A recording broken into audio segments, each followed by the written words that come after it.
Vladimir Poutine prévient, les adhésions de la Finlande et de la Suède à l'OTAN ne sont pas une menace en soi, mais la Russie réagira à des déploiements militaires. Oui, réaction du président russe alors que deux nouveaux pays s'apprêtent donc à rejoindre l'Alliance Atlantique à cause de l'invasion de l'Ukraine.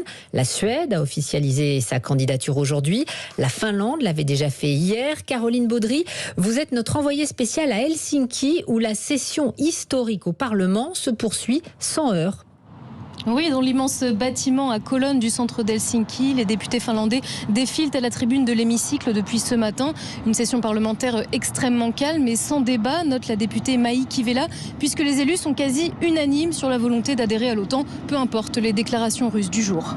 Je pense que c'est une rhétorique normale pour eux.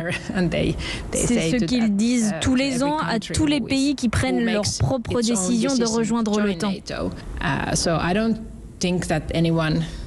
Je pense que personne ici n'a été surpris de cette réponse. Il n'y a pas de panique ou quoi que ce soit.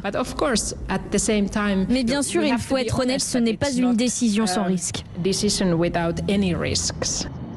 Le risque d'une tension militaire ou la menace nucléaire qui pousse une petite poignée de députés de son propre parti, l'Alliance de gauche, à s'opposer en vain à l'adhésion.